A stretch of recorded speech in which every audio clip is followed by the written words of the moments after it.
Hey everybody, welcome back to my short and quick Rhino tutorials. Today we're going to be going over setting up camera views and how to manipulate them to help with making diagrams, because in the last episode I showed you how to use the make 2D command, and this command kind of goes hand in hand with that, because if you set up views, then you can use those views to make the 2D drawings, which then you can use to export into Illustrator, which then you can use to make your diagrams. So let's get right into it. So in the perspective view, I'm going to right click this and I'm going to go down, and where it says set view, I'm going to go over, and newer versions of Rhino might say something different, but in this one it says named views. I'm going to click on that and it opens up your kind of camera catalog here.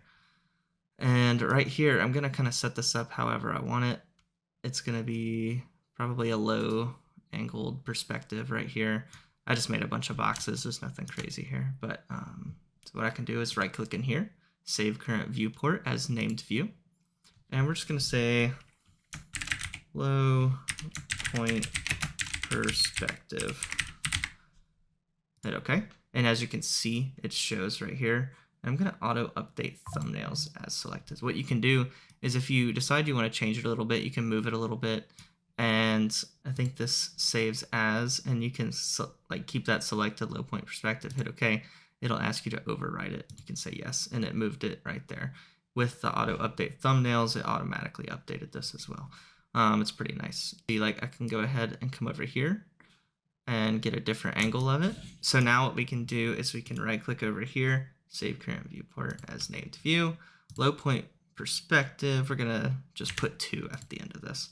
And as you can see, it saved those different views. And if you double click over here, it just pulls that view right back. So you don't have to worry about accidentally rotating it before you get your make 2D and something like that. If you mess up or something and accidentally move where you are, you can just click it and you're back to where you were. Once you make these, you can go down here and set view. They should be added down here.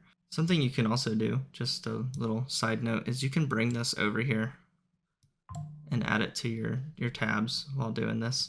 Honestly, better than keeping this on the side panel like that. You can honestly just include it into your tab over here, and that'll also work. Keeping this in your tab is great because if you want to, say, capture some of these isometric views, which are very popular with making diagrams, you can always just save it over here, and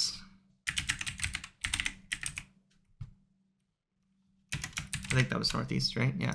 You can just save it over here, and then if you save all 4 of them, then you don't have to go over here, set view, every single time you want to do that. You can just simply double click it, and that makes it really nice. So what I want to show you next is widgets. And basically what you can do is you can show the named view widget, and that's going to show you the camera. In every view, it'll show you where the camera is for that view, and that's the widget. This is really cool because you can manipulate your views however you want them, and it should update. Yep, it updated over here where everything is. So you can also use a widget to create a view, and basically what you'll do is you'll go to your named views and you will click on this create using widget, and it'll ask you to name it first, and we're just going to say widget made. I usually don't do this. This is I just figured it's an option for you guys. First, you're going to select where you want it to view. So I'm just going to click a point in the middle of everything, and then you're going to place your camera. So I'm going to place it out here, and then it's going to tell you, it's going to let you click how wide you want it, and I'm going to do like that, and that one. And if we right click on this, we should be able to go down to properties, and we should be able to extend this. There we go. All right, so in the properties panel, you can see the name, the projection type. Right now it's set on parallel. So if it's in parallel, you can't adjust the lens length, but if it's in perspective, you can. If you really want to get into the nitty-gritty details of your view, then you can open the named view properties and adjust all of the units there. they have separate units for the location and the target itself, which is quite nice. All of this just to make it a little bit easier when making your diagrams. You can basically take your view, whichever one you want, select it, make 2D, like we learned in the last one.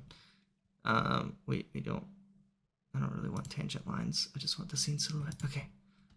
Do like so. And there you go.